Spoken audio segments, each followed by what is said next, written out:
Bueno, buenas tardes, noches a todos. Muchas gracias por acompañarnos nuevamente en otra actividad de la Sociedad Argentina de Reumatología. La idea de hoy es mantener una charla con la doctora María Silvia Larraudé.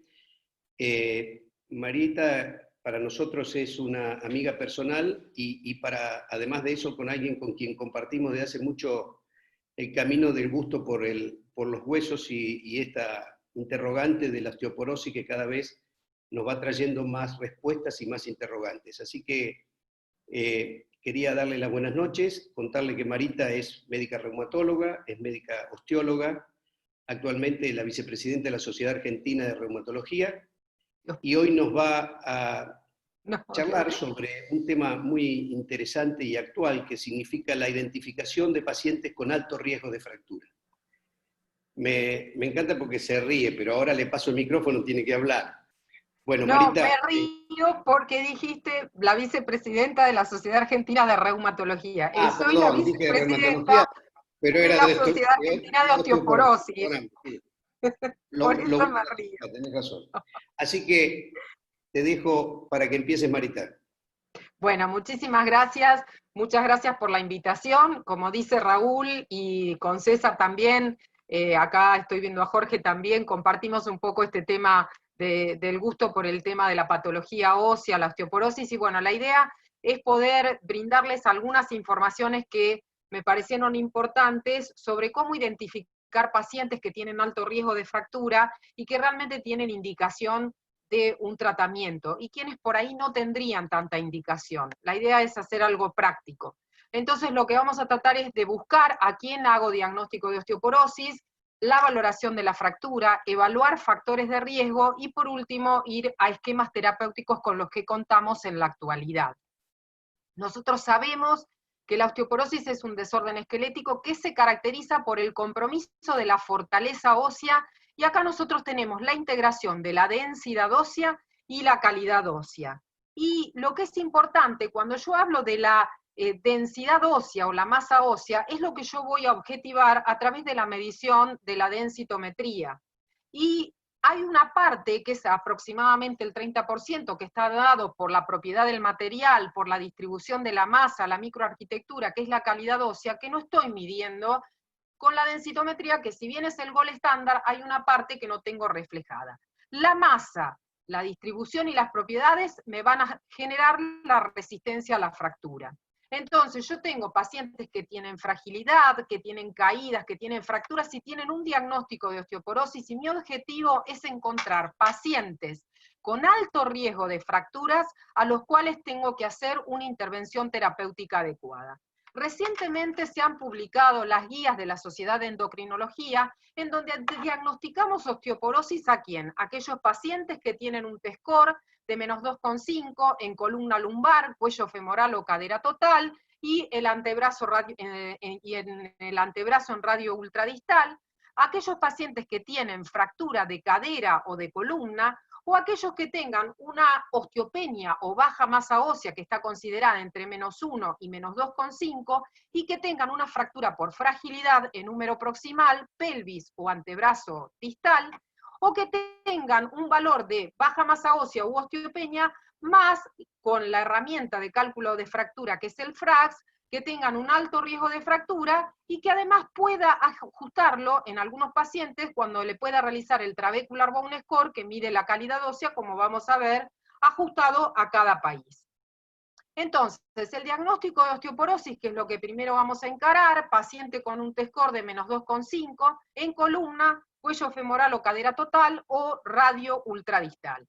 ¿Qué me aporta la medición de la densidad mineral ósea? La disminución de la densidad mineral ósea es un predictor del riesgo de fractura. El riesgo de fractura incrementa cuando disminuye la masa ósea, y la densidad mineral ósea medida por densitometría en columna y cadera es un gran predictor de reducción de riesgo de fractura en pacientes que se encuentran tratados con agentes antirresortivos y anabólicos. Fíjense que si nosotros observamos aquellos pacientes que reducen la masa ósea, que se incrementa la negatividad del T-score, tienen un factor de riesgo para probabilidad de fractura. Si yo tengo un paciente con un T-score de -1 a -2,5, tengo una probabilidad de riesgo de fractura al doble. Si el paciente pasa a un valor de T-score menor a -2,5, esto se cuadruplica. Y después de un valor menor a -2,5, cada desvío estándar que disminuye, se duplica el riesgo de fractura.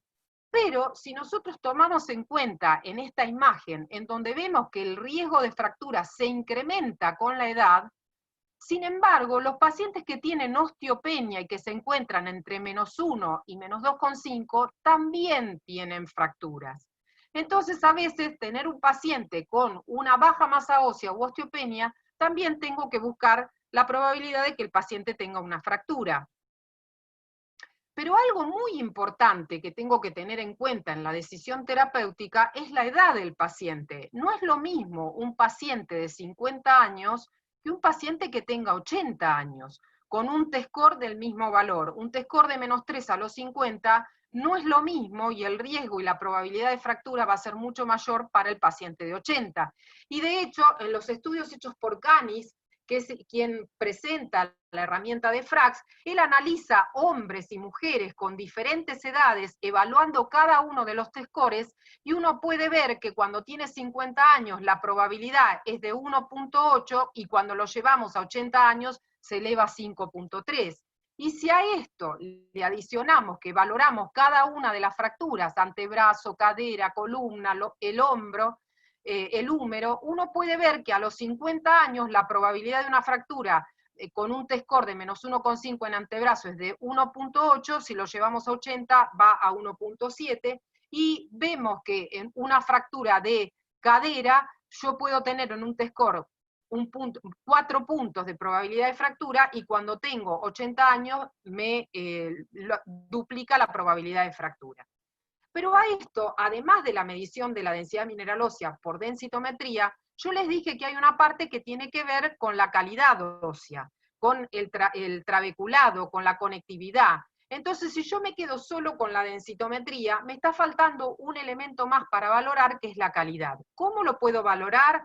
A través de la medición del Trabecular Bone Score, que es un software que se aplica a la densitometría, que me puede aportar un valor y que está validado por la Sociedad Internacional de Densitometría Clínica, y si bien es una forma indirecta de apreciar, es algo que me está aportando para poder valorar la masa ósea. O la tomografía computada de alta resolución periférica, que me va a permitir valorar a nivel de radio o a nivel de tibia, tanto la cortical como el hueso trabecular, aportándome un valor de cómo está la calidad ósea. El Trabecular Bone Score, que es más fácil de poder medir por una cuestión de costos, uno puede observar que podemos tener misma densidad y diferente calidad. Y esto nos está aportando un elemento más para el diagnóstico de osteoporosis. Por ejemplo, yo tengo una paciente con artritis reumatoidea de 20 años de evolución, que tiene una hepatitis C, que es otro factor de riesgo para perder masa ósea, que está con corticoides porque tiene su hepatitis C y no puede recibir metotrexato, tiene un efecto positivo, que está con un anti-TNF y me va a mejorar la masa ósea. Es una paciente que, por supuesto, le tengo que valorar la masa ósea, además tuvo su menopausia a los 48 años. Yo le pido la densitometría. La densitometría me marca un valor de osteopenia. Recuerden que el corticoide lo que va a generar es una alteración de la calidad ósea, y puede que el valor del T-score sea más elevado que lo que uno buscaría esperar. Si le mido el Trabecular Bone Score, me encuentro que mi paciente tiene una degradación de la calidad ósea. Si yo a este paciente lo ubico analizando solo el T-score, digo que tiene una osteopenia y tiene un riesgo mediano de fractura. Sin embargo, si le agrego la valoración del Trabecular Bone Score, mi paciente pasa a ser una paciente de alto riesgo, con lo cual es una paciente que requiere tratamiento.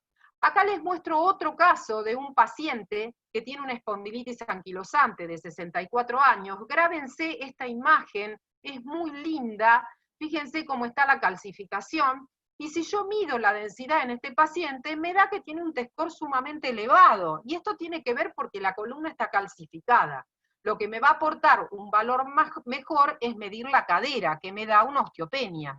Y si a esta columna le aplico la medición del Trabecular Bone Score, me encuentro que la columna tiene una alteración y una degradación de la calidad ósea. O sea que en este caso me serviría evaluar el Trabecular Bone Score para ver la calidad del paciente. Si a este paciente yo le hago la herramienta de cálculo de fractura, que después la vamos a analizar un poquito más, fíjense que si yo acá estoy poniendo el valor de la columna con un T-score de menos 2,1, me da que este paciente no tiene un alto riesgo de fractura, porque la fractura osteoporótica mayor tiene que ser más del 20%, y la fractura de cadera tiene que ser más del 3% para considerarla de alto riesgo. Pero si yo miro por los valores de densitometría, puedo observar que en realidad el T-score de mi paciente está en osteopenia, pero cuando le aplico la valoración del Trabecular Bone Score, nuevamente mi paciente se encuentra en un alto riesgo de fractura. Si ese valor de TBS lo traslado a la herramienta de cálculo de fractura, ya veo que la fractura de cadera se eleva a 3,6%. Y entonces estoy en un paciente que debo analizar para tratamiento. ¿Qué me permite el Trabecular Bone Score? Identificar pacientes con osteoporosis, tanto como la densitometría. Pacientes osteopénicos con bajo Trabecular Bone Score tienen riesgo de fractura más elevado que aquellos pacientes que lo tienen normal. Pacientes osteopénicos con Trabecular Bone Score normal tienen un riesgo de fractura casi igual que aquellos pacientes que tienen una densidad mineral ósea normal con TBS bajo. Y el uso del Trabecular Bone Score puede generar un ajuste de compensación al T-score brindado por la densitometría equivalente al riesgo. El riesgo de fractura aumenta cuando el Trabecular Bone Score disminuye. Otro punto a considerar para el diagnóstico de osteoporosis es la presencia de fracturas de cadera y vertebral. De hecho, la fractura de cadera se fracturó y va a venir a la internación. El tema son las fracturas de columna, que lamentablemente muchas veces son subdiagnosticadas y no buscadas. ¿Qué me aporta una fractura vertebral? La presencia de una fractura osteoporótica previa aumenta el riesgo de nuevas fracturas. Por cada fractura aumenta 1,5 a 2 veces el riesgo de fractura. Si yo tengo una fractura vertebral, aumenta 4,4 veces el riesgo de nueva fractura vertebral y 2,3 veces el riesgo de fractura de cadera. Y el riesgo de fractura vertebral predice tanto el riesgo de fractura vertebral como de fracturas no vertebrales a 3 años. Si yo analizo la incidencia de fractura osteoporótica, fíjense que a los 55 años las mujeres van a presentar más probabilidades de fracturas de antebrazo, que luego se van a incrementar entre los 60 y 65 años la fractura vertebral, y luego la fractura de cadera va a ir en aumento con la edad. En el hombre la curva es un poco más aplanada. Si yo analizo el paciente que tiene una fractura, si yo tengo un paciente joven, la probabilidad de fractura, el riesgo que cae el paciente entre los 50 y los 70 años es alta. Sin embargo, cuando tiene 80, 90, la probabilidad es muy alta. Ahora, si el paciente tuvo una fractura reciente, las categorías se elevan a muy alto riesgo. Pero si yo no busco la fractura vertebral, muchas veces me la estoy perdiendo. Por eso es importante que si yo mido un paciente para osteoporosis y me da un rango de osteopenia por densitometría, si yo le evalúo la fractura vertebral, y en este caso lo estoy haciendo por densitometría con evaluación de fractura vertebral, y encuentro una fractura, o lo puedo hacer pidiendo radiografía de columna dorsal y lumbar por separado para valorar cada cuerpo vertebral, este paciente deja de estar en osteopenia o baja masa ósea y pasa a ser un paciente con osteoporosis. Y es un paciente que va a requerir tratamiento. Recuerden que la clasificación que utilizamos para valorar las vértebras es el método semi-cuantitativo de Shenand, en donde clasificamos las fracturas como leves, cuando la disminución de altura es del 20 al 25%, anterior, media o posterior, moderada del 25 al 40%, y severa cuando es más del 30%. Por otro lado, las fracturas osteoporóticas habitualmente son anteriores y medias. Cuando hay una fractura posterior, recordar que hay que descartar patologías malignas, aunque la espondilitis anquilosante puede comprometer el muro posterior Y las fracturas de la espondilitis anquilosante suelen ser no típicas y pueden comprometer los pedículos, pueden ser transdiscales, pueden comprometer la parte del sindesmofito. Son fracturas diferentes que a veces requieren de otra metodología diagnóstica, como puede ser una resonancia o una tomografía computada. ¿Por qué es importante diagnosticar una fractura vertebral? Porque son las más comunes como fracturas osteoporóticas, 30-50% de mujeres las tienen y 20 al 30% de los hombres experimentan una fractura en su vida. Las fracturas incrementan la morbimortalidad, son frecuentemente asintomáticas y muchas veces en un paciente espondilítico uno se lo toma como es que es por la espondilitis y no piensa en la fractura. Son muchas veces silentes y solo el 25% de los pacientes tienen síntomas. Este es un estudio en pacientes con enfermedades del tejido conectivo, el estudio Giotto, y fíjense que el 35% de pacientes con AR tienen fracturas vertebrales, y tienen aproximadamente un 25% de fracturas de cadera.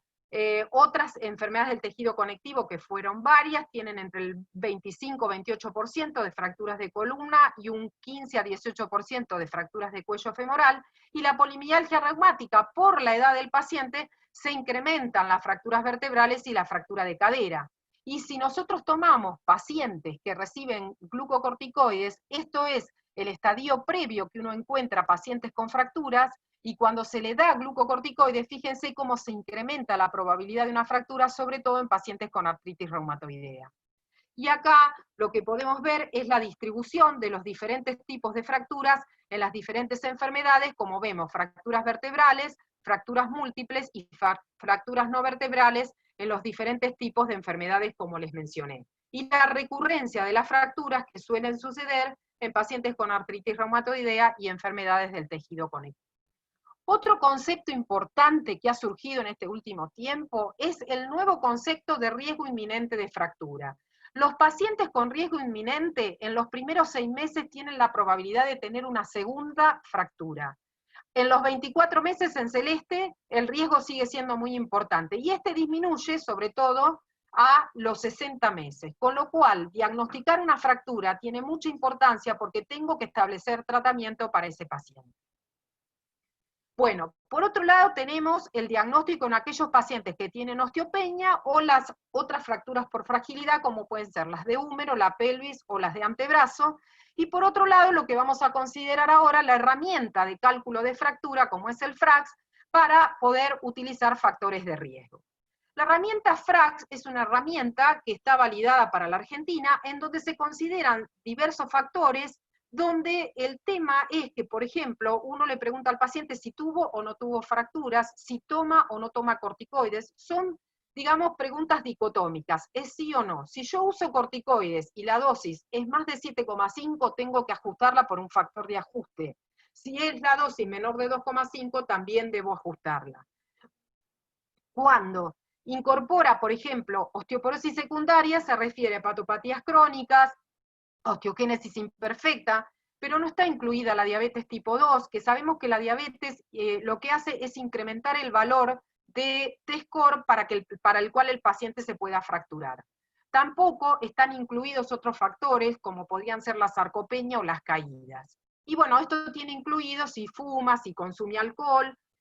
Tampoco están incluidas ciertas drogas que pueden alterar el tejido óseo, como pueden ser, por ejemplo, los inhibidores de aromatasa utilizados para cáncer de mama. Entonces, yo con el FRAX lo que hago es clasificar al paciente en bajo, mediano o alto riesgo. Si yo tengo un paciente que no puede medirse la densitometría, con este método puedo rápidamente decir si el paciente tiene o no alto riesgo. Si tiene un FRAX mayor de 20 para fractura osteoporótica mayor, que incluye fractura de cadera, de húmero, de vértebra y de antebrazo, si es mayor del 20% y 3% para la cadera, digo que tiene alto riesgo. Y si no, tengo mediano, tengo leve o bajo riesgo. Pero vamos a ver que a veces esto genera alguna controversia. Entonces esto me va a decir, cuando yo tengo un paciente que tiene muy alto riesgo o que está en alto riesgo, ese paciente va a requerir tratamiento. Si está en bajo riesgo, el paciente no requerirá un tratamiento más sofisticado. Como les dije anteriormente, dosis alta o baja de corticoides no están incluidas. Otro tema importante, si yo le doy corticoide al paciente, lo primero que se altera es el hueso trabecular. ¿Qué tengo que buscar? La alteración en la columna y en la fractura vertebral. El FRAX incorpora solamente la densidad del cuello femoral y no de la cadera, de la columna. Tampoco están las historias de caídas, tampoco la enfermedad crónica o una fractura reciente. Y otros trastornos neurológicos u otras enfermedades como los sedantes o antidepresivos o drogas que a veces se utilizan en las personas mayores que pueden tener la tendencia a las caídas. ¿Cuál es mi objetivo para tratar al paciente? Sé que tengo diferentes medicaciones que están aprobadas y que me pueden servir para el paciente.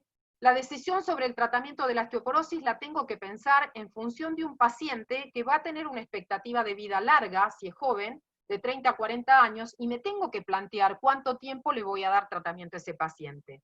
La medida de riesgo debe incluir la búsqueda de una fractura, y los tratamientos deben ser pensados minimizando riesgos y maximizando los beneficios para el paciente. A todos los pacientes les voy a suprimir el tabaquismo, reducir el consumo de alcohol, incrementar la actividad física, que es fundamental, la mejoría de la masa muscular para evitar la sarcopenia, ejercicios de fortalecimiento muscular, suplementar la vitamina D, tratar de tener un valor de vitamina D mayor a 30 nanogramos por mililitros y por lo menos tener alrededor de 800 a 1000 unidades por día de vitamina D, y la recomendación de calcio, que uno lo que prefiere es que sea por dieta, pero si el paciente no lo consume, debemos suplementarlos para que tengan entre 1000 a 1200 miligramos de calcio diario. Yo tengo esta paciente que tiene 51 años, que no tiene ningún antecedente, que no toma ninguna medicación, que consume lácteos y que hace actividad física. Le mido la densitometría en columna y cadera. Siempre recuerden que es importante una buena medida de densidad ósea con un equipo validado, que tenga buena calidad, que tenga estándares de calidad, y me da un valor de baja masa ósea u osteopenia. Entonces, a esta paciente le calculo la herramienta de cálculo de fractura y me da que realmente esta paciente tiene un bajo riesgo. Yo la ubico de acuerdo a analizar factores de riesgo como bajo riesgo. Si no tengo el FRAX, si no lo quise calcular, puedo analizar los valores que tengo de densitometría, tiene menos 1,5 y mi paciente está ubicada acá, tiene un bajo riesgo. ¿Cuál va a ser el tratamiento? Que camine, que haga actividad física, que haga danza si quiere, que haga tai chi para mejorar el equilibrio, calcio, vitamina D, y con esto esta paciente va a estar cubierta. Recuerden que ¿por qué es importante la vitamina D? Porque si está baja la vitamina D, disminuye la absorción de calcio, aumenta la paratormona y puedo tener un hiperparatiroidismo secundario, aumenta la reabsorción ósea, disminuye la densidad mineral ósea, aumenta el riesgo de fractura y disminuye la función neuromuscular. Y además, recuerden, para nosotros los reumatólogos, además de las acciones clásicas de la vitamina D tiene acciones no clásicas. Y esas acciones no clásicas van a tener un efecto muy benéfico en todo lo que sea disminuir el estado inflamatorio, pero además, y hoy en épocas de COVID, la vitamina D lo que va a hacer es liberar unas sustancias que son la catelicidina y otros péptidos antimicrobianos que van a ayudar a nuclear las virosis, con lo cual tener una buena vitamina D hace que el paciente tenga mayor defensa y menor inflamación. La misma paciente que vimos anteriormente, sin ningún factor de riesgo, pero con un T-score de menos 2,5 en columna lumbar y en cuello femoral y cadera total con un valor de osteopenia. Digamos que esta paciente, por diagnóstico, tiene una osteoporosis. Le efectúo un FRAX. El FRAX me da menos 2,2 en fractura osteoporótica mayor y fractura de cadera 0,7. Le puedo aplicar el Trabecular Bone Score, que en este caso, en esta paciente, me da un valor dentro de la normalidad. Lo que yo les quiero aclarar, y acá yo les dije que la edad es un factor de riesgo independiente, ¿sí? Si esta paciente tiene 51 y la probabilidad de tener la herramienta de cálculo de fractura alterada es totalmente bajo. Si la paciente tiene 70 años, con el mismo valor de T-score, fíjense que el riesgo de fractura de cadera se me va a 3,7 y pasa a ser una paciente de alto riesgo. Entonces, ¿qué tengo que hacer en esta paciente? Descartar causas secundarias de osteoporosis, que no tenga un hipertiroidismo, que no tenga una enfermedad celíaca, que no esté tomando inhibidores de aromatasa. Les dije que era sana y no tomaba absolutamente nada. Entonces, lo único que tengo es una densitometría con un T-score de menos 2,5. Un marcador de resorción beta-crosslax completamente normal. O sea que el ciclo de remodelado óseo de esta paciente está normal. Si yo le calculo el FRAX, les dije que me da un riesgo bajo. Si yo lo miro sin tomar el FRAX, esta paciente se encuentra en el límite de lo que podría ser un moderado riesgo a un riesgo bajo, que fíjense que me cambiaría si la paciente tuviera 70. Entonces, acá las conductas a seguir, por supuesto, calcio, vitamina D y ejercicio, pero realmente apurarse a indicar una terapia puede ser riesgoso, y tal vez en este tipo de pacientes, fíjense que si yo analizo el riesgo de la paciente, estaría en un riesgo moderado. Si esta misma paciente tiene 80 años, un T-score de menos 2 es un alto riesgo. Entonces, siempre tengo que pensar en la edad de la paciente, que no significa lo mismo si tiene 50 o 70, y si yo voy a valorar por riesgo y me baso en que la paciente tiene un bajo riesgo, tal vez debería analizar la probabilidad de una terapia de reemplazo hormonal o de raloxifeno, y no apurarme a una terapia antirresortiva o un anabólico, que sabemos que también tienen un tiempo y que a veces yo tengo que plantear una vacación. Hay que analizar también los factores de riesgo que nos puedan generar la medicación. Y por supuesto, ir remidiendo en esta paciente los factores de riesgo. Recuerden que 3 a 5 años antes de la menopausia, empieza a perderse 1 a 2% de masa ósea, y esta pérdida continúa 3 a 5 años posterior a la menopausia, que es cuando dejamos de tener estrógenos. Entonces hay que analizarla muy bien para ver si esta paciente requeriría o no un tratamiento. Cuando yo voy a indicar una terapia, hay que recordar que las terapias, tanto los bifosfonatos orales como endovenosos, el denosumab, que es un anti-RAS ligando, y la terapia anabólica que tenemos en la actualidad, que es el teriparatide, todas aumentaron la densidad mineral ósea, todas demostraron que disminuyen la fractura vertebral, pero solamente actúan en fractura de cadera alendronato, risedronato, soledronato y el denosumab. El teriparatide demostró esto en algún estudio post-hoc, pero no directamente. Y fracturas no vertebrales, los bifosfonatos, el denosumab y el teriparatide. ¿Cuál sería la diferencia entre un bifosfonato y el denosumab? A nivel de hueso trabecular, el bifosfonato va a captar desde la hidroxiapatita del hueso, el osteoclasto va a tomar el bifosfonato.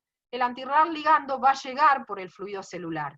No va a tener tanta llegada el bifosfonato a nivel del canal haversiano en el hueso cortical, y sí lo va a hacer el denosumab porque va a llegar a través de los fluidos.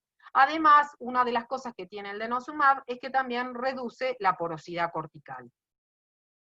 Cosas diferentes que tienen estas drogas que tenemos hoy por hoy, es que, bueno, los bifosfonatos cuentan con 40 años de experiencia, no se eliminan en el hueso, quedan depositados, y la sobresupresión puede generar eventos adversos como es la osteonecrosis de maxilar o las fracturas atípicas.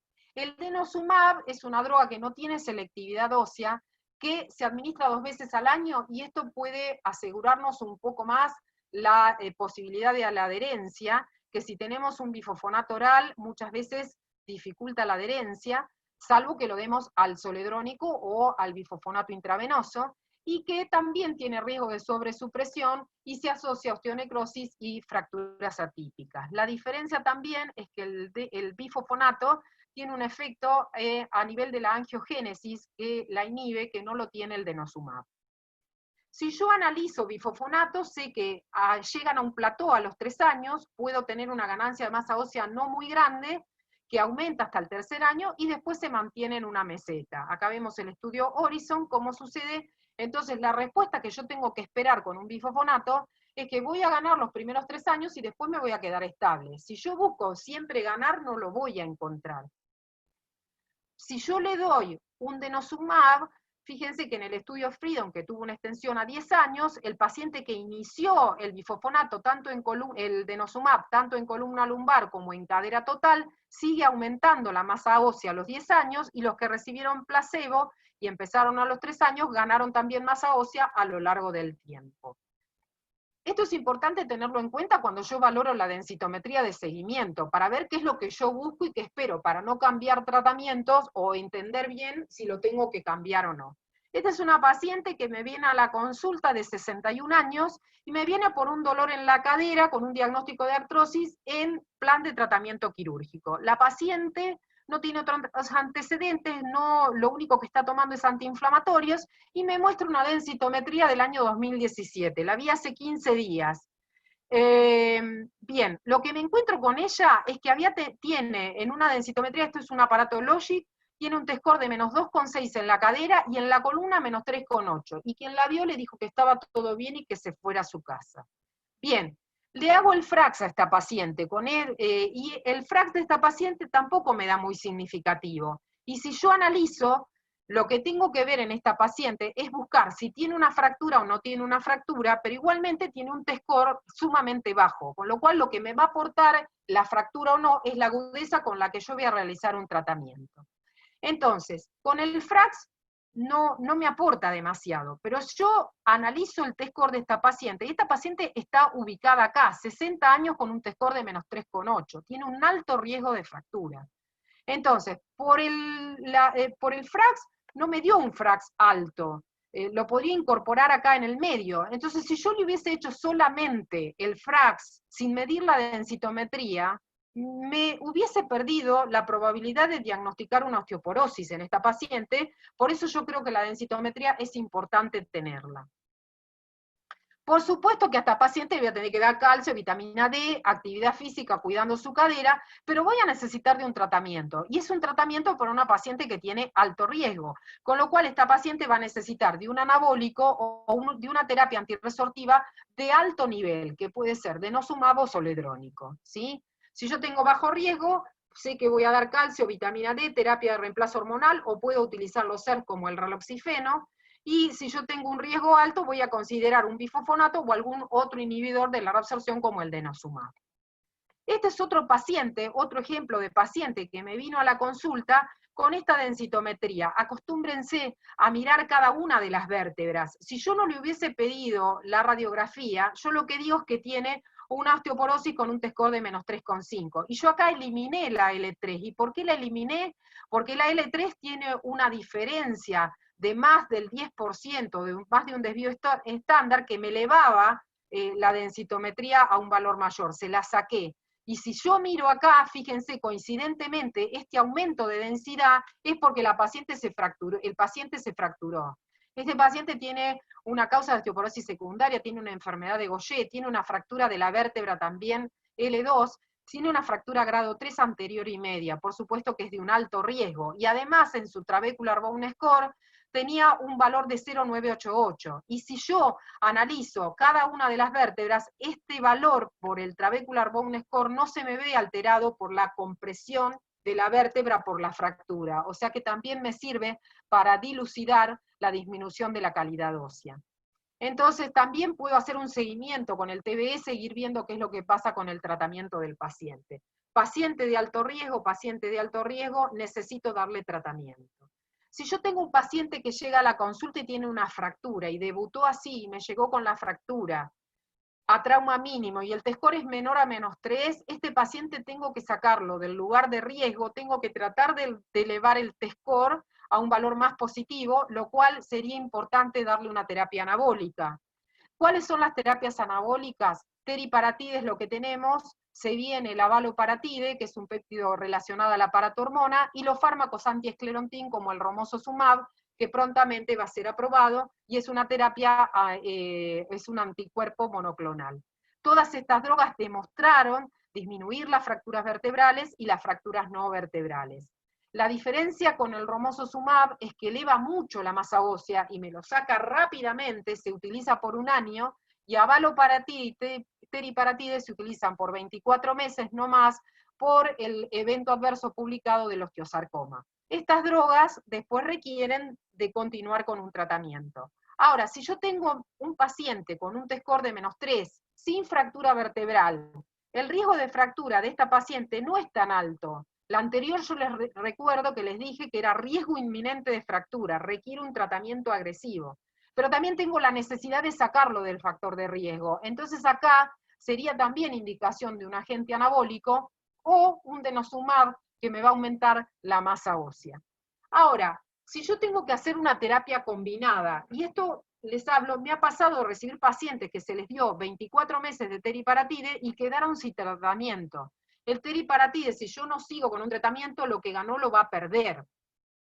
Entonces, si yo tengo en azul que le di 2 años de teriparatide, aumenté la masa ósea y luego le doy el denosumab, fíjense que en esta terapia secuencial sigo ganando masa ósea. También puedo implementar un tratamiento combinado con las dos drogas y se ve que la ganancia es mejor para pacientes muy severos.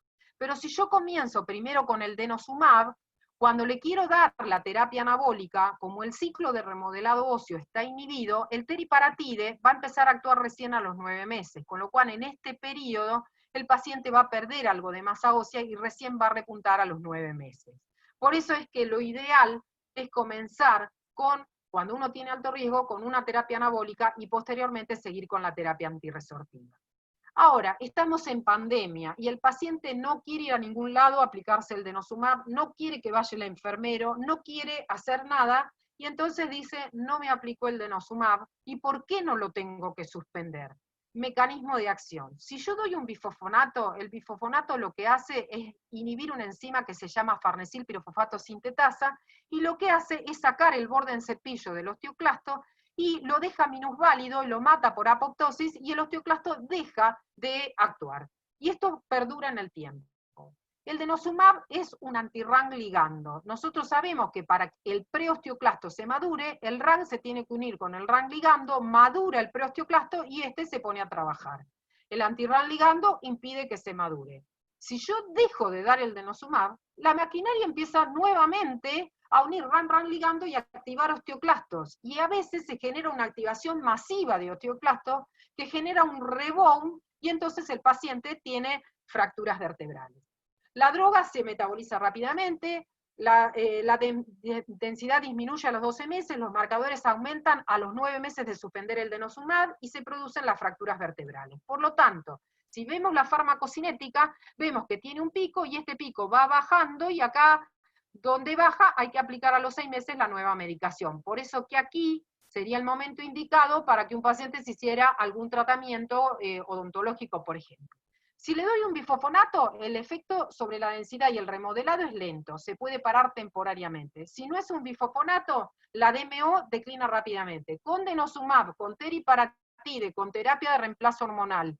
Entonces, voy a decir un dicho de pueblo que Raúl se me va a reír, no gastar pólvora en chimangos, gastarme un montón de plata en teriparatide y después no darle nada, es querer matarte. O sea, tenés que darle sí o sí una terapia, porque lo que ganaste lo vas a perder. ¿Hasta cuándo continúa el tratamiento con bifosfonatos? Hoy se habla de 3 a 5 años y evaluar una vacación. ¿Pero cuándo? La vacación tengo que hacerla con una evaluación periódica si el paciente no tiene alto riesgo. Si el paciente tiene alto riesgo, yo tengo que seguir con el tratamiento y postergarlo a 10 años. Sabemos entonces que al suspender el denosumab, el paciente puede tener este rebound con la discontinuación. Hay varios artículos, entonces necesito que este paciente siga con un tratamiento. ¿Cómo puedo seguirlo? Y acá están todavía las controversias. Hay investigaciones clínicas que hablan de utilizar alendronato o zoledronato para prevenir la pérdida ósea del denosumab. No hay nada comprobado con SERS, teriparatide o calcitonina. Y el teriparatide, recuerden lo que les mostré del combinado. Si yo le doy teriparatide, los primeros 9 meses el paciente va a perder masa ósea. ¿Qué pasa cuando le doy alendronato zoledrónico? Hay un estudio que está planteado terminarse para el año 2021, en donde aplican el zoledrónico a los 6 meses, a los 9 meses y a los 12 meses. Y hasta ahora los resultados no han sido muy benéficos de cuál sería el momento ideal.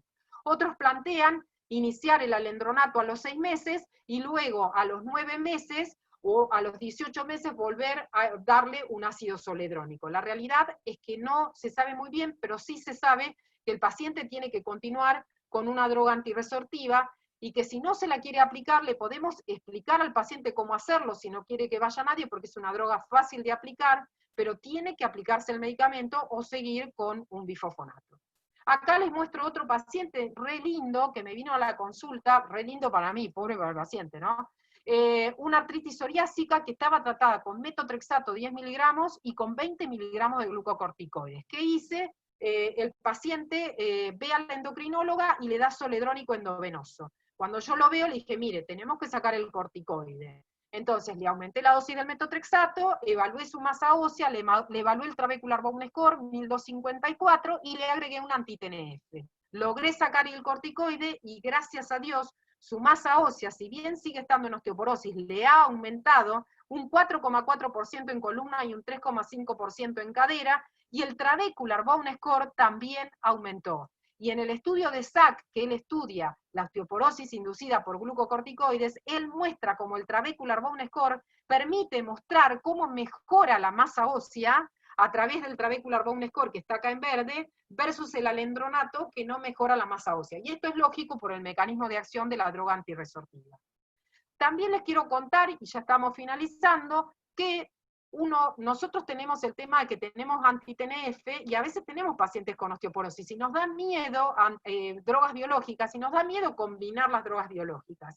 Hay algunos estudios en donde han combinado el denosumab versus anti-TNF, tocilizumab, abatacer, rituximab, y lo que se ha visto es que 102 pacientes tenían drogas biológicas más denosumab versus 206 que tenían solo biológicos, y fíjense que neumonía se presentó por igual en ambos pacientes, bronquitis tuvo el que tenía solo biológicos, neumonía tuvo 1 y 1 en cada grupo, infecciones serias 3 el que tuvo combinación, 4 el que no tuvo combinación. Y hay otro estudio en donde muestra que los procesos infecciosos en la combinación se da más en pacientes añosos con insuficiencia renal, con diabetes, con hipertensión, o sea que los factores agregados hacen que el paciente pueda tener más un proceso infeccioso. Entonces, evaluar el riesgo de fractura es muy importante. Riesgo muy alto, paciente que tenga una fractura, fracturas múltiples, paciente que se fracturó dentro de un tratamiento de osteoporosis, paciente que está con medicaciones que alteran la masa ósea, corticoides, pacientes que toman inhibidores de aromatasa, pacientes con cáncer de próstata que reciben medicación antiandrogénica. Entonces, un muy bajo T-score, un FRAX muy alto. Ese paciente requiere tratamiento. Paciente con alto riesgo, que tenga fracturas previas, que tenga un T-score menor a menos 2,5, que tenga un FRAX alterado. Y paciente con bajo riesgo. Con eso yo voy a ubicar a mi paciente y ahí voy a decidir el tratamiento terapéutico. Si es de alto riesgo, voy a pensar en paratormona, que es lo que tengo ahora, o en antiesclerotin, o en denosumab, o un bifosfonato endovenoso. También puedo pensar en el alendronato, pero lo ideal es pensar en bifosfonatos más potentes. Lo voy a analizar cada año y voy a evaluar el riesgo de fractura. Y para decidir no tratar a este paciente me tiene que bajar a bajo riesgo, si no le tengo que seguir el tratamiento. Si tiene algo riesgo, voy a empezar con denosumab o un bifosfonato endovenoso o por vía oral, y voy a ir evaluando este paciente. Yo no les hablo mucho de raloxifeno, porque la verdad que en las patologías reumáticas el raloxifeno tiene un evento adverso que es el tromboembolismo pulmonar, la trombosis venosa. Con lo cual, son drogas que por ahí nosotros los reumatólogos no nos gustan mucho, porque si tenemos pacientes con síndrome antifosfolipídico o aumento la probabilidad de trombosis, es una droga que no usaríamos. También hay otro SER que es el basedoxifeno, que no está en Argentina, pero en otros países sí, y que también ha dado resultados combinados con terapia de reemplazo hormonal. Entonces, primero me tengo que plantear a quién le diagnostico osteoporosis, interrogar los factores de riesgo, medir la densidad mineral ósea. Y acá les voy a dar una opinión personal. Yo creo que es muy bueno tener una densidad mineral ósea cuando la paciente empieza con la menopausia, porque sé con qué caudal parte mi paciente. Y de esta forma puedo saber si hubo una variación o no. Al igual que si el paciente va a iniciar glucocorticoides, las guías dicen dentro de los 6 meses. Si yo no sé con qué base partí, ¿cómo voy a saber si el corticoide inició rápidamente la pérdida, cuánto perdió? Evaluar la fractura vertebral es simple, una placa o una evaluación por densitometría. Evaluar factores de riesgo, si les gusta la herramienta FRAX, y los esquemas terapéuticos de acuerdo al riesgo de los pacientes. La combinación de la medición de la densidad mineral ósea con factores de riesgo clínicos proporciona la mejor estimación del riesgo de fractura para la indicación de un tratamiento adecuado. Bueno, además les quiero contar que hemos empezado el curso de Perdón que acá, bueno, me salió el audio. El curso de osteoinmunología que comenzó en la Sociedad Argentina de Osteoporosis, en el cual somos directoras la doctora Lorena Brance y yo, así que bueno, estamos muy entusiasmadas con este curso porque queremos brindar la parte osteológica y esperamos que se sumen, y bueno, estoy dispuesta a las preguntas. Muchas gracias. Muchas gracias, Marita. Como siempre, muy linda la charla, realmente muy linda la recopilación. Quiero decirles tres cosas. La primera, vuelvo a ratificar mi error de que es la vicepresidenta de la Sociedad Argentina de Osteoporosis. Por ahí fue un No hay acto problema. fallido. Bien. Segundo, la verdad que todos deben haber podido ver que somos 90 participantes. Quizás estamos acostumbrados a los Zoom del azar donde somos más, pero para los que vivimos el hueso y demás, juntar 90 yo les garantizo que es un sobreéxito. Y lo tercero, vamos a dar lugar a las preguntas. Yo voy a leer las que han sido inicialmente y después voy agregando las que ya empezaron a poner en el chat. La primera pregunta, Marita, dice, si un paciente está en el límite de su score, aproximadamente menos 2,5, y uno evalúa el beta-crosslab, ¿qué valor de beta-crosslab se considera? Si el que normalmente se informa como premenopáusico o el que aparece de acuerdo a la edad. En realidad, uno lo que tiene que buscar es que el crosslapse esté en el rango premenopáusico. Vos tenés una paciente que es osteoporótica y suponete que tiene 550, uno busca que el valor de crosslapse sea el valor de 450 para abajo, que es cuando el ciclo de remodelado óseo se encuentra balanceado. Cuando es un paciente joven, yo vuelvo a insistir, hay que analizar mucho, y a mí me ha pasado, y por eso les puse ese caso, de ese menos 2,5, que no tiene ningún factor de riesgo, que por ahí tiene un crosslapse de 450 o de 500. Iniciar un bifosfonato también tiene riesgos, entonces a veces estos pacientes, si yo le doy vitamina D, si lo hago caminar, y si le vuelvo a medir la densitometría, pero que lo cumpla realmente, y ustedes le explican al paciente, porque le va a ir otro médico y otro médico le va a dar el ivandronato, ¿sí? Y va a haber otro médico que les va a dar 3 meses de ivandronato, 3 meses de vacaciones, que te querés matar.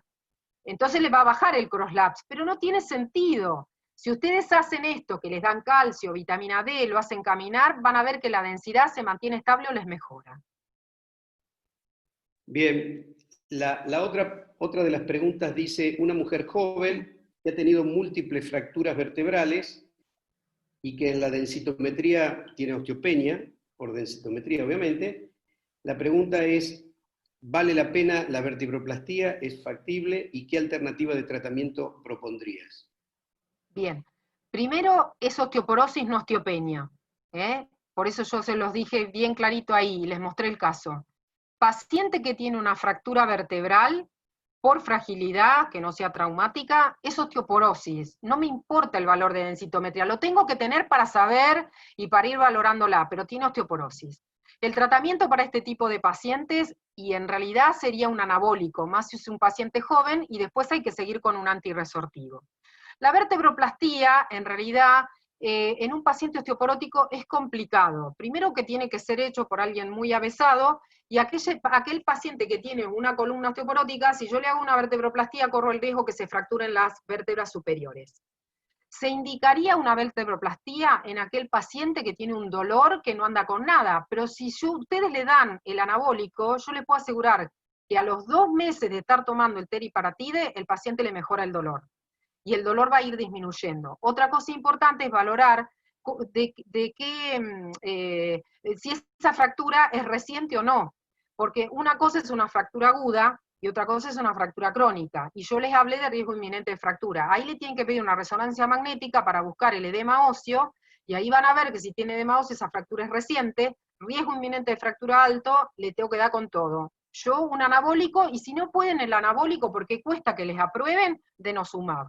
Empiecen con el denosumab, porque fíjense que aumenta tanto hueso cortical como hueso trabecular, y le va a ir mejorando al paciente. Previo a indicar un tratamiento, háganle el examen bucal para ver que el paciente esté en correctas condiciones y que después no tenga alguna contraindicación o algo para que tenga la boca en perfectas condiciones. Marita, asocio a esto que hablaste del denosumab para agregarte una pregunta Hay alguien que dice una cosa que en la práctica realmente pasa, y en esta época debe haber pasado mucho más. Muchos tratamientos, pacientes estaban con denosumab, y de pronto las obras sociales les demoraron el tratamiento, o el paciente pasa en 6, 7, 8 meses, no le llega. La pregunta es, bueno, ¿qué hago frente a eso? A propósito, Bueno, supongo que la el pregunta tema es que ya se sabe, hay artículos que incluso hay pacientes que se han fracturado la parte vertebral a las 8 meses de no recibir el denosumab. El punto clave es a los 9. Una de las cosas que se puede hacer, lo que pasa es que ahora en época de pandemia es complicado, ir siguiendo al paciente con un crosslapse. El tema es que si no te autorizan la medicación, es probable que el crosslapse no te lo autoricen. Entonces ahí, si ustedes ven que se va demorando mucho, agréguenle un alendronato. ¿Sí? Vieron que en el esquema que yo les mostré se está dando el alendronato, y si no se puede, uno después le daría el zoledrónico con algunas controversias, pero el paciente tiene que seguir con una terapia. Entonces le dan el alendronato hasta que vuelva nuevamente el denosumab y que pueda cumplirlo, porque la realidad es que también es difícil que uno pueda hacer una curva de crosslapse. Hay pacientes que son respondedores rápidos o respondedores lentos y que no te van elevando tan rápido el crosslapse. Entonces vos decís, bueno, este paciente lo puedo esperar un poco más. Pero ante la duda y no poderlo medir, y si vos ves que la obra social te viene pateando, dale el alendronato. Y no risedronato, porque el risedronato tiene un efecto, digamos, más leve. El alendronato se está viendo en los estudios que realmente es una droga vieja, conocida, y que realmente perdura entre 3 a 5 años su efecto, al igual que el zoledrónico. Marita, hay otra pregunta interesante. El paciente dice está usando denosumab y a los 4 años de tratamiento presentó una fractura. Intratratamiento. ¿Qué harías? Si el paciente tuvo una fractura intratratamiento... ¿Cómo? No entendí lo último. No tengo más datos sobre el paciente que eso por la pregunta que hicieron. Claro. Bueno, fundamentalmente es saber que el paciente haya cumplido, ¿no es cierto? Vamos a pensar que el paciente es adherente, ¿sí? Y que se aplicó cada 6 meses. Primero y principal, recabar que no le hayan dado que no esté con corticoides, que no tenga ninguna otra causa. Suponemos que no tiene ninguna causa de nada. Ese paciente tiene una fractura intratratamiento, es no respondedor, lo tengo que cambiar.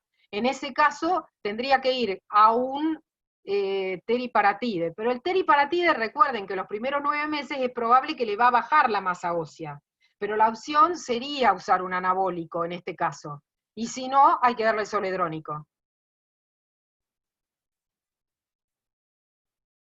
Hay otra pregunta interesante. ¿Cuál sería el comportamiento de una paciente joven con riesgo y con necesidad de tratamiento al menos, y embarazada?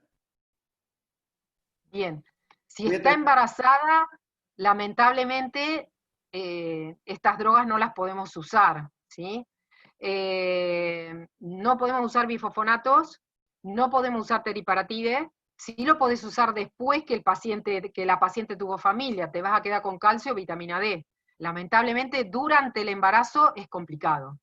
Después que la paciente tuvo familia, si se quiere embarazar, una de las opciones es usar el teriparatide, porque no atraviesa, o sea, no va a tener problema con los posteriores embarazos.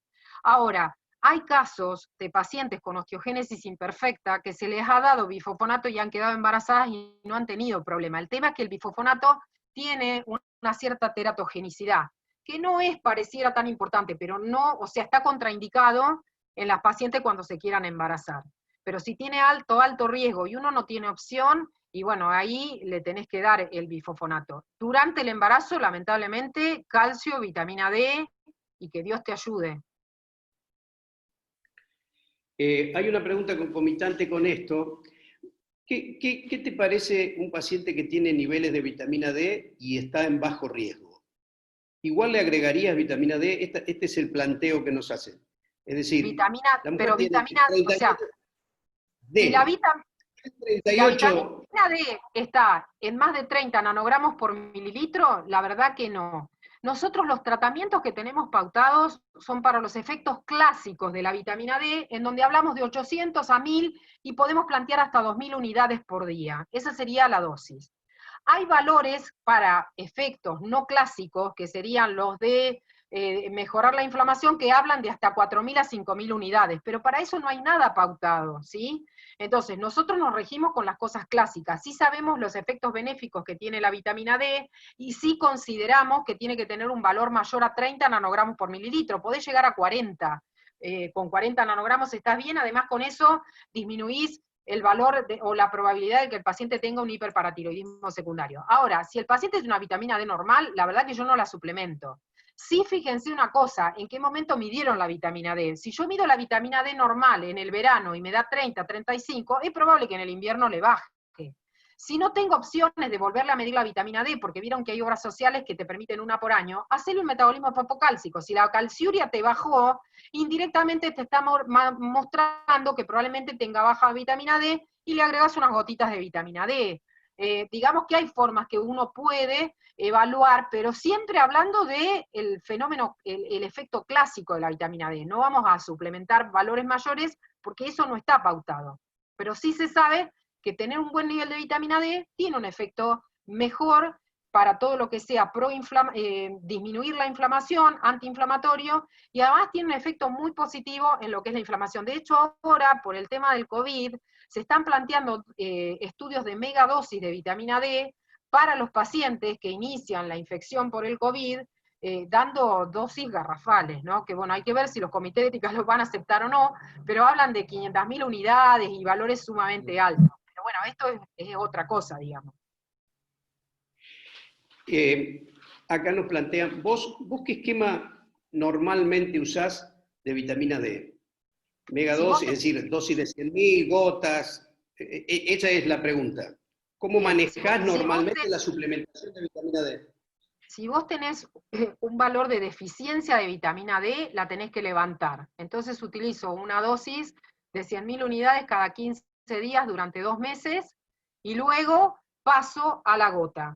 La vitamina D3 parecería tener un nivel más estable que cuando uno utiliza la megadosis, pero después hay que adaptarlo a cada paciente. Me ha pasado pacientes grandes que le doy la gota y se le olvidan de tomar. Entonces, vuelvo a la megadosis. Ahora hay toda una revisión que nosotros queremos reevaluar también, hablando de las dosis elevadas o las megadosis, y hay algunos, digamos, hay algunas controversias con respecto a eso. Pero cuando uno tiene deficiencia, la tiene que levantar. La forma de levantarla es dar una dosis elevada cada 15 días, nosotros contamos con 100.000 unidades, le damos cada 15 días, y a los 2 meses pasamos o a la ampolla mensual, depende del valor que tenga el paciente. Se vio que cuando se pautaba dar la ampolla cada 3 meses, el paciente queda con muy baja dosis. Entonces, por eso ahí, lo ideal por ahí es utilizar la vitamina D en gotas y lo manejar semanalmente. Pero vuelvo a repetir, tienen que charlar con el paciente qué adherencia va a tener, porque el tema que tiene la osteoporosis, tanto con el calcio, con la vitamina D, con el bifosfonato, es que el paciente te dice todo que sí. Yo les propongo que al mes, o a los 2 meses, o a los 3 meses, vuelvan a reintegrar al paciente, y el paciente no consume lácteo, no tomó la vitamina D, y si le dieron un bifosfonato, un mes lo tomó y otro mes no. Es importante la adherencia. Y tienen que tener buena cantidad de calcio, porque el bifosfonato, el denosumab, lo que hacen es tomar el calcio y llevarlo al hueso. Si yo no le doy el calcio, lo van a sacar del hueso. Entonces le tengo que aportar calcio. Mira, acá hay una que bueno, vamos a cambiar el foco de la atención porque es más complejo. Dice, es un paciente de 54 años con fractura vertebral, tiene artritis reumatoidea con compromiso pulmonar y está en tratamiento con beta-metilprednisona, 20 miligramos más rituxi, e inició tratamiento con teriparatide. Al mes hace otra fractura en L2. Pregunta. Pregunta, ¿seguirías con denosumab? Pero no dicen que le dieron teriparatide. No, esperá las 6 meses, todavía no le diste tiempo a la droga para que haga efecto. La tenés que esperar. Cualquier tratamiento que vos haces una fractura, al mes que le diste el tratamiento todavía no tuvo su efecto. Tenés que esperarle 6 meses y después darle. Lo que pasa que esa paciente es una paciente de alto riesgo, porque vos la tenés, bueno, que primero que no camina seguramente, tiene una artritis reumatoidea, tiene el compromiso pulmonar, tenés que valorar muy bien, pero la verdad que si la paciente se banca a aplicarse el teriparatide, yo la espero. dale por lo menos 3 meses, por lo menos 4 meses. No Bueno, ahí sé está la ustedes que respuesta. también saben hueso, ¿qué opinan? Pero ¿un mes? No, Es no, yo poquitito. estoy totalmente, por eso te hice esa salvedad, estoy totalmente de acuerdo, porque en realidad considerar una fractura intratratamiento tenés que haber pasado como menos 6 meses. Lo que pasa es Claro. que habitualmente nosotros vemos los pacientes que cuando empiezan a fracturarse empezamos el tratamiento y una fractura trae la segunda, pero bueno, hay que aclararle al paciente que es muy probable que si no tenemos la mala respuesta, es probable que a pesar de todo tenga en el medio del inicio del tratamiento una nueva fractura. Bueno, Y pero para otra cosa Zaida, importante, vos mencionaste que es una paciente que tiene compromiso pulmonar, que estaba con Abatacept, me parece que dijiste. no, Rituxi y Deltisona. Rituximab, deltisona y compromiso pulmonar. Agregarle un denosumab, ahí estaríamos combinando 2 biológicos en un paciente que probablemente tenga más riesgo de compromiso infeccioso. Si bien no se ha mostrado que haya tanto, es un paciente de más riesgo. Por eso es lo que yo les digo, uno a veces se agarra de las guías son bárbaras, pero la práctica clínica te muestra que uno tiene que mirar todo. Por eso yo les mostraba hoy que el Frax todo bárbaro, pero a veces tenés que ser objetivo con el paciente que tenés enfrente. Entonces, para algunos pacientes te sirve, para otro paciente tiene el criterio clínico. Te transmito otra también de paciente complejo, paciente con insuficiencia renal crónica, con una DMO de -5, bajo peso, fractura vertebral. Dice, ¿qué fármaco recomienda en primera línea y cómo continuaría el tratamiento? Bueno, la insuficiencia renal es un tema bastante complicado. Si el paciente se encuentra en estadio 1 a 3, se recomienda utilizar las guías habituales. El tema lo tenés cuando el paciente pasa a un estadio 4 o 5, porque puede haber un hueso adinámico, y ahí los bifosfonatos, cuando el filtrado es menor a 35 mililitros minuto, están contraindicados, y la opción quedaría con el denosumab, que sería la droga que no tiene problema en el trasplante. Para el problema renal, el teriparatide también está un poco controvertido, si bien ahora a veces los nefrólogos utilizan, pero acá sí o sí hay que tener el seguimiento con el nefrólogo, más en estadios 4 y 5.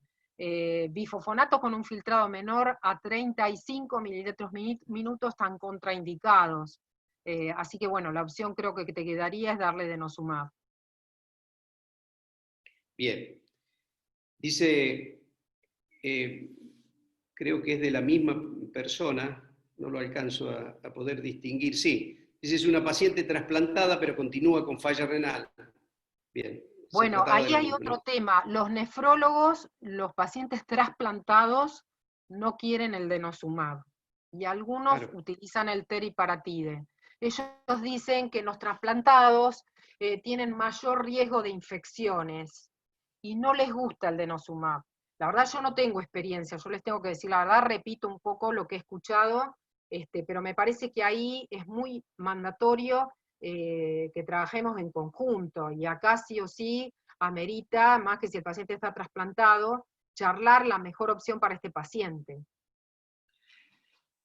Sí, además agregarías una interacción farmacológica a fármacos que soportan el trasplante, lo cual no es poca cosa y la evidencia de eso es casi, al menos de donde yo he buscado, muy nula por algunos pacientes, lo cual es No, por complicada eso, la el otro situación de estar día tuvimos una charla muy linda y la doctora del Valle, Elisa del Valle, que es nefróloga, ella contaba que el denosumab en los trasplantados no estaban muy a favor. Pero bueno, por eso ahí yo creo que hay que valerse con el nefrólogo, me parece que es atinado, y que vamos a lograr lo mejor para el paciente. Ya ahí la decisión sola nuestra me parece que no sé si es adecuada. Bueno, creo que hay una sola pregunta más solamente de tu experiencia con la tolerabilidad de los calcios orales, cosa que no es menor, porque creo que lo que plantea la colega es bastante frecuente. Muchos pacientes que tienen que recibir calcio oral como suplementación porque su dieta no les alcanza, tienen intolerancia para usarlo. ¿Y qué te parece o cuál es la habitualidad de la mejor tolerabilidad? El calcio que mejor se tolera es el citrato, pero igual lo que yo les digo, siempre digo a todos lo mismo, ¿no? Yo una vez agarré una pastilla de calcio y la tomé, es muy fea, y además genera constipación. Y bueno, ni les cuento, la verdad que es horrible. Entonces, yo lo que trato es de hablar con el paciente y le pregunto miles de veces, ¿usted qué come, qué no come? Y trato de consensuar. Y entonces, en lugar de darle 2 o 3 pastillas de calcio, que sería el nivel que tiene que tomar, le explico por qué no le quiero dar el calcio y que consuma. Salvo aquel paciente que tiene intolerancia a los lácteos y que no te quiere tomar un yogur. Hoy por hoy tienen yogures fortificados con calcio que tienen 500 miligramos, más porción de queso, y el paciente puede aproximarse a 800 miligramos de calcio. Entonces, lo ideal es tratar de que el paciente adhiera a la dieta. Y ahí, si no, le agrego un citrato, que en general se lo doy 1 hora antes de la cena, que la verdad que se tolera bastante bien. Hay un calcio que es en espuma, no quiero dar nombre comercial, pero ese también se tolera muy bien. Pero sí, la verdad que los calcios tienen intolerancia, pero el citrato se tolera mejor que el carbonato. Bueno, ahora que creo que no hay más preguntas del auditorio, así que como veo que hay muchos conocidos que están en la cuestión de la osteología, voy a hacerte una pregunta que seguramente va a resultarle de debate. ¿Cómo haces para seguir, a pesar de que todas las guías nos avalan, digamos, en el buen sentido, con los odontólogos y hay sobrada evidencia? Uno sigue viendo que los odontólogos tienen un pánico terrible si el paciente usó bifosfonato, si le dice que lo está usando, si le dice que lo va a usar, y creo que la verdad el denosumab en aquello que está nos ha ayudado a que en esa ventana que vos mostraste nos da bastante tranquilidad, por lo menos para trasladarles a eso.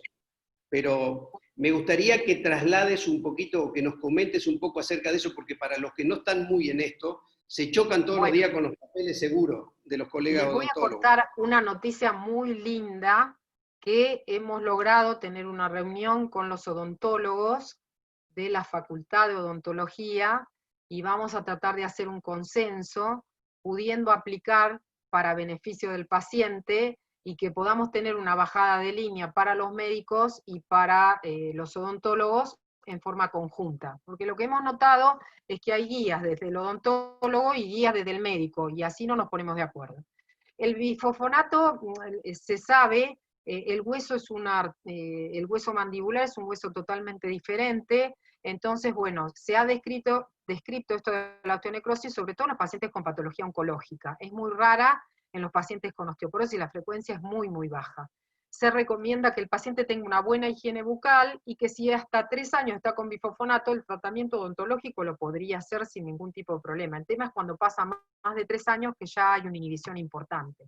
Entonces ahí, como el bifosfonato tiene un efecto en la angiogénesis, lo que se recomienda es por ahí suspenderlo, que se haga la terapia odontológica, el proceso odontológico, y que se espere a la curación de la herida y después vuelva a tomar el bifosfonato. Si bien uno sabe que el bifosfonato queda depositado en hueso, el tema es que si uno se lo sigue dando, la circulación inhibe más esta angiogénesis y entonces eso tendría un efecto peor que el denosumab no lo tiene. Igual estamos tratando de analizar, porque están saliendo muchos artículos contra los conductos, contra la limpieza de sarro, entonces la idea es consensuar con ellos para tratar de dar una línea apropiada para el paciente y que nos involucre a los 2 puntos sin ser perjudicial para ninguno, porque lo que nos trae aparejado esto es que el paciente viene y es como que nos dice que el odontólogo le dice que no le va a funcionar el conducto por lo que nosotros le damos, entonces con lo que gasta la culpa es nuestra. Esto ya lo tenemos hablado con el odontólogo y vamos a tratar de lograr un acuerdo y bueno, y en un futuro les vamos a poder dar una respuesta en conjunto que me parece que va a ser lo más apropiado. Hay otra última pregunta, es si en la práctica, creo que esto lo adelantaste, pero si usás en la práctica las correcciones propuestas para hacer el FRAX de los diferentes estudios. Con los corticoides es importante utilizarla. Yo lo que utilizo mucho, vieron que estoy a cargo de densitometría en Rossi y les mando el FRAX a todo el mundo, y también ahora tenemos la versión 3 que va el FRAX, va el Trabecular Bone Score corregido por el FRAX, o sea que no tienen que hacer ninguna cuentita. Y eso está muy bueno. Para mí es muy bueno poder evaluar la microarquitectura ósea, sobre todo en aquellos pacientes que uno tiene dudas. Paciente joven que tiene una osteopenia, y que de pronto le hago el trabecular bone score y me da normal, no me preocupo por ese T-score, porque por ahí es que ese paciente no adquirió masa ósea, tiene menos cantidad y es el capital óseo que pudo lograr. Ahora, si yo tengo un paciente que tiene baja masa ósea y además tiene alterada la calidad, y a eso le sumo que tiene una reabsorción aumentada, y bueno, ahí me planteo por ahí un bifosfonato oral. Por eso les digo que evaluar todo tiene importancia, pero no dar bifosfonatos por dar, porque es como que estamos gastando caminos en un paciente de 50 años, y si ustedes miran las guías de riesgo, hablan a partir de los 65, y realmente tiene sentido. El paciente de mayor edad es el que más se va a fracturar. En un paciente joven yo puedo tener la opción de tener un buen ginecólogo y por ahí usar terapia de reemplazo hormonal hasta los 60 años o ver qué posibilidad tiene ese paciente. Nuestras enfermedades reumáticas son un poco más complicadas, pero la R no tiene contraindicación para terapia hormonal y la haría sentir mejor, salvo que tenga un síndrome antifosfolipídico. No es lo mismo un lupus, estamos hablando de otra patología. Por eso que tenemos que tener en cuenta el paciente, la edad y la patología, no es lo mismo una artritis reumatoidea a los 40 años que una polimialgia reumática a los 80. Entonces estamos hablando de cosas distintas y de lo que uno podría usar. Otra cosa que les quiero decir, que yo no mencioné porque hablamos de osteoporosis postmenopáusica, paciente joven, premenopáusica, u hombre menor de 50, utilizamos Z-score, y las consideraciones son diferentes, y hablamos de baja masa ósea cuando el Z-score es de -2. ¿Qué me tiene que hacer ruido en una densitometría? Cuando tengo pacientes de postmenopáusica, que tengo un Z-score menor de -2, también tengo que buscar una causa secundaria. Eso me está haciendo una lamparita, un semáforo. Che, acá está pasando algo. Capaz este paciente está tomando algo y por eso me bajó el Z. ¿Mm? Sí, yo estoy totalmente de acuerdo con eso, inclusive nosotros estamos instrumentando exactamente lo mismo. Creo que hay que ampliar la capacidad para que la gente y los colegas tengan la densitometría, el TBS, la evaluación del FRAX, es decir, ya no es solamente, porque si no, uno se transforma después a la larga en sacar más medicamentos que los que realmente indicamos. Esto ha pasado. Entonces, densitometría es sinónimo de empezar con, y el paciente se pierde una evaluación. Así que me encanta esto. Lo segundo es que creo que no hay más preguntas. Debería agradecerle en primer lugar a vos, Marita, como siempre, te han llegado a través del chat un montón de felicitaciones y de agradecimiento, y el hecho de que hayamos podido compartir esta actualización a la mayoría de los participantes, porque la verdad que han persistido casi la totalidad, a pesar de que nos ponemos a charlar de esto y nos volvemos medios lerdos, y obviamente a la sociedad y al presidente que veo ahí que se sonríe porque digo esto, pero bueno, creo que vamos a dar por finalizado esto.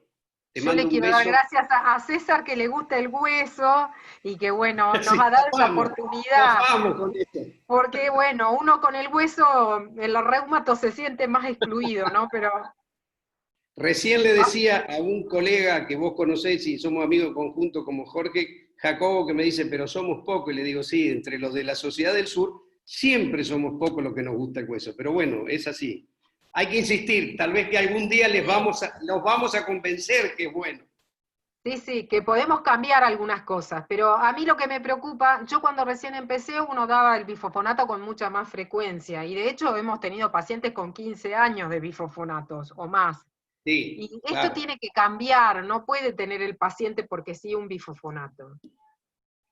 Lo que pasa es que, viste, que algunas cosas se daban por sobreentendido, hasta que creo que la mayoría tuvimos que ver una fractura atípica, publicarla, discutir sobre la fractura atípica que no tenía nada que ver, y entonces ese día no agarró el miedo. Bueno, pero tampoco inhibirse a tratar una osteoporosis por la osteonecrosis o por la fractura típica. Bueno, creo que damos por terminado acá. Muchas gracias a todos. Espero que lo hayan disfrutado. Y nuevamente gracias y un beso en serio, Marita. Hace mucho que no nos vemos, no tenemos nada para encontrarnos, más que esta pantalla. Ahora va a ser complejo. Chau a todos. Gracias. Bueno, muchas gracias. Marita, gracias.